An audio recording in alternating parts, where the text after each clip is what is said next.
Hi ಎಲ್ಲರಿಗೂ ನಮಸ್ಕಾರ. ನನ್ನ ಕನಸು ಚಾನಲ್ಗೆ ಸ್ವಾಗತ. ಇವತ್ತು ನಾನು ಬೇಕರಿಯಲ್ಲಿ ಅಥವಾ ಅಂಗಡಿಯಲ್ಲಿ ಸಿಗುವಂಥ ನಿಪ್ಪಟ್ಟನ್ನ ಮನೆಯಲ್ಲಿ ಆರೋಗ್ಯಕರವಾಗಿ ಮಾಡೋದು ಹೇಗೆ ಅಂತೇಳಿ ತಿಳಿಸ್ಕೊಡ್ತಿದ್ದೀನಿ. ಬನ್ನಿ ಫ್ರೆಂಡ್ಸ್, ಹೇಗೆ ಮಾಡೋದು ಅಂತೇಳಿ ನೋಡೋಣ. ಅದಕ್ಕಿಂತ ಮುಂಚೆ ಯಾರೆಲ್ಲ ನನ್ನ ಚಾನಲ್ ಸಬ್ಸ್ಕ್ರೈಬ್ ಮಾಡೋದನ್ನು ನೋಡ್ತಿದ್ರೆ ಪ್ಲೀಸ್ ಸಬ್ಸ್ಕ್ರೈಬ್ ಮಾಡ್ಕೊಳ್ಳಿ. ಸಬ್ಸ್ಕ್ರೈಬ್ ಮಾಡೋದು ಮಾತ್ರ ಮರಿಬೇಡಿ. ಫಸ್ಟ್ ಇಲ್ಲಿ ಒಂದು ಮಿಕ್ಸಿ ಜಾರಿಗೆ ನಾನಿಲ್ಲಿ 1 ಕಪ್ ಆಗುವಷ್ಟು ಕಡಲೆ ಬೀಜನ ಹುರಿದು ಬಿಟ್ಟು ಅದರ ಸಿಪ್ಪೆ ತೆಕ್ಕೊಂಡು ಹಾಕೊಳ್ತಾ ಇದ್ದೀನಿ. ನಂತರ ನಾನು ಇದಕ್ಕೆ ಅರ್ಧ ಕಪ್ ಆಗುವಷ್ಟು ಕಡಲೆ ಪಪ್ಪು ಹಾಕ್ಕೊಂಡು ಇದನ್ನೀಗ ತರಿಯಾಗಿ ರುಬ್ಕೊಂಡು ಬರೋಣ. ಅಂದರೆ 1-2 ರೌಂಡ್ ತಿರುಗಿಸಿದ್ರೆ ಸಾಕು. ನೋಡಿ, ತರಿಯಾಗಿರಬೇಕು. ನಂತರ ಇನ್ನೊಂದು ಸೈಡಲ್ಲಿ ಒಂದು ಬೌಲಿಗೆ ನಾನಿಲ್ಲಿ 1 ಕಪ್ ಆಗುವಷ್ಟು ರೈಸ್ ಪೌಡರ್ನ ಹಾಕೊಳ್ತಾ ಇದ್ದೀನಿ, ಅಕ್ಕಿ ಹಿಟ್ಟನ್ನ ಹಾಕೊಳ್ತಾ ಇದ್ದೀನಿ. ನಂತರ ನಾನು ಇದಕ್ಕೆ ಒಂದು ಅರ್ಧ ಕಪ್ ಆಗುವಷ್ಟು ಮೈದಾ ಹಿಟ್ಟು, 1/4 ಕಪ್ ಆಗುವಷ್ಟು ಚಿರೋಟಿ ರವೆ, ನಂತರ ನಾನು ಇದಕ್ಕೆ ಆವಾಗಲೇ ನಾವೇನು ಪೌಡರ್ ಮಾಡ್ಕೊಂಡಿದ್ವಲ್ಲ ಕಡಲೆ ಬೀಜ ಮತ್ತು ಕಡಲೆ ಪಪ್ಪು ಅದನ್ನು ಹಾಕೊಳ್ತಾ ಇದ್ದೀನಿ. ನಂತರ ಹಾಗೆ ಒಂದು ರುಚಿಗೆ ತಕ್ಕಷ್ಟು ಉಪ್ಪು, ಒಂದು ಅರ್ಧ ಸ್ಪೂನ್ ಆಗುವಷ್ಟು ಜೀರಿಗೆ, ಹಾಗೆ ಸ್ವಲ್ಪ ಕರಿಬೇವು, ನಂತರ 2 ಸ್ಪೂನ್ ಆಗುವಷ್ಟು ಎಳ್ಳು, 2 ಸ್ಪೂನ್ ಆಗುವಷ್ಟು ಮಿರ್ಚಿ ಪೌಡರ್. ಇದು ಕಲರು ಇರುತ್ತೆ ಹಾಗೆ ಖಾರನೂ ಇರುತ್ತೆ. ಇದನ್ನು ಹಾಕ್ಕೊಂಡು ಒಮ್ಮೆ ಚೆನ್ನಾಗಿ ಮಿಕ್ಸ್ ಮಾಡ್ಕೊಳ್ಳೋಣ. ಇದು ಮಿರ್ಚಿ ಪೌಡರ್ ಅಕ್ಕಿ ಹಿಟ್ಟು ಇದೇನಿಲ್ಲ ನೋಡಿ, ಅದೆಲ್ಲ ಚೆನ್ನಾಗಿ ಮಿಕ್ಸ್ ಆಗಬೇಕು. ನಂತರ ನಾನು ಇದಕ್ಕೆ ಒಂದು ಚಿಟಿಕೆ ಆಗುವಷ್ಟು ಹಿಂಗೆ ಹಾಕ್ಕೊಳ್ತಾ ಇದ್ದೀನಿ.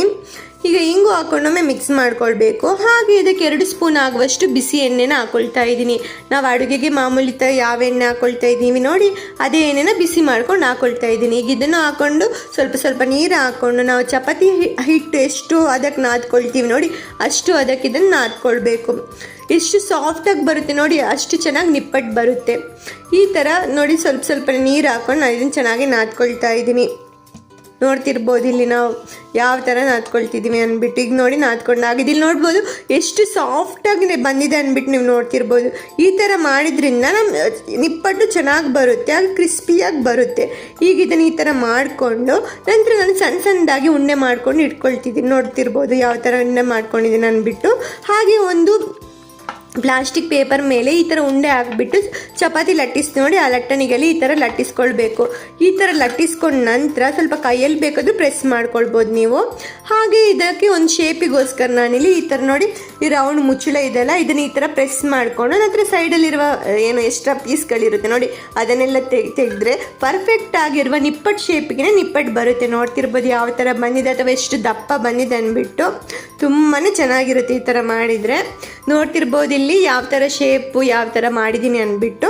ಹಾಗೆ ಇನ್ನೊಂದು ಸೈಡಲ್ಲಿ ನಾನಿಲ್ಲಿ ಬಿಸಿಗೆ ಎಣ್ಣೆ ಇಟ್ಕೊಂಡಿದ್ದೀನಿ.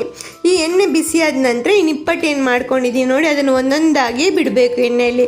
ಒಟ್ಟಿಗೆ ಬಿಡಕ್ಕೆ ಹೋಗಬೇಡಿ, ಒಂದೊಂದಾಗಿ ಹಾಕ್ಕೊಳ್ಳಿ. ಈ ಥರ ಹಾಕೊಂಡ ನಂತರ ಈಗ ನಿಪ್ಪಟ್ಟು ಏನಿದೆ ನೋಡಿ, ಅದು 2 ಸೈಡಲ್ಲಿ ಚೆನ್ನಾಗಿ ಫ್ರೈ ಆಗಬೇಕು. ಆವಾಗಲೇ ನಿಪ್ಪಟ್ಟು ಚೆನ್ನಾಗಿ ಬರುತ್ತೆ. ಈಗ ಲೋ ಫ್ಲೇಮಲ್ಲಿ ಇಟ್ಕೊಂಡು ಇದನ್ನು ಫ್ರೈ ಮಾಡ್ಕೊಳ್ಬೇಕು. ಐ ಫ್ಲೇಮಲ್ಲಿ ಇಟ್ಟ ತಕ್ಷಣ ಏನಾಗುತ್ತೆ ಅಂದರೆ ಕಲರ್ ಅಷ್ಟೇ ಚೇಂಜ್ ಆಗುತ್ತೆ, ನಿಪ್ಪಟ್ಟು ಸರಿಯಾಗಿ ಫ್ರೈ ಆಗಲ್ಲ. ಈಗ ನೋಡಿ ಸ್ವಲ್ಪ ಕಲರ್ ಚೇಂಜ್ ಆದಾಗೆ ಇದನ್ನು ಇನ್ನೊಂದು ಸೈಡಿಗೆ ನಾನು ಟರ್ನ್ ಮಾಡಿ ಹಾಕ್ಕೊಳ್ತಾ ಇದ್ದೀನಿ. ಈ ಥರ ಹಾಕ್ಕೊಂಡು ಇದು ಲೋ ಫ್ಲೇಮಲ್ಲಿ ಒಂದು 5 ನಿಮಿಷಗಳ ಕಾಲ ಫ್ರೈ ಮಾಡ್ಕೊಳ್ಳೋಣ. ನೋಡಿ ಲೈಟಾಗಿ ಕಲರು ಚೇಂಜ್ ಆಗ್ತಾ ಬಂದಿದೆ. ಇಲ್ಲಿ ನೋಡ್ತಿರ್ಬೋದು ಈಗ ನಿಪ್ಪಟ್ಟನ್ನ ಯಾವ ಥರ ಕಲರ್ ಬಂದಿದೆ ಅಂದ್ಬಿಟ್ಟು. ಈಗ ಫ್ರೈ ಆಗಿದೆ ಅಂತ. ಈಗ ಇದು ಫ್ರೈ ಆಗಿದೆ. ಈಗ ಇದನ್ನು ನಾವೀಗ ತೆಗಿಯೋಣ. ನೋಡ್ತಿರ್ಬೋದು ಎಷ್ಟು ಚೆನ್ನಾಗಿ ಬಂದಿದೆ ಅಂದ್ಬಿಟ್ಟು ನಿಪ್ಪಟ್ಟು. ಅಷ್ಟೇ ಕ್ರಿಸ್ಪಿಯಾಗಿ ಟೇಸ್ಟಿಯಾಗಿರುತ್ತೆ. ಒಮ್ಮೆ ಟ್ರೈ ಮಾಡಿ. ಆರೋಗ್ಯಕರವಾದ ನಿಪ್ಪಟ್ಟು ವಿಡಿಯೋನ ನೋಡಿದ್ರಲ್ಲ ಫ್ರೆಂಡ್ಸ್. ನನ್ನ ಈ ವಿಡಿಯೋ ಇಷ್ಟ ಆದರೆ ಪ್ಲೀಸ್ ಲೈಕ್ ಮಾಡಿ, ಶೇರ್ ಮಾಡಿ, ಕಮೆಂಟ್ ಮಾಡಿ, ಸಬ್ಸ್ಕ್ರೈಬ್ ಮಾಡೋದು ಮಾತ್ರ ಮರಿಬೇಡಿ. ಮತ್ತೆ ಹೊಸ ರೆಸಿಪಿಯೊಂದಿಗೆ ಸಿಗೋಣ. ಧನ್ಯವಾದಗಳು.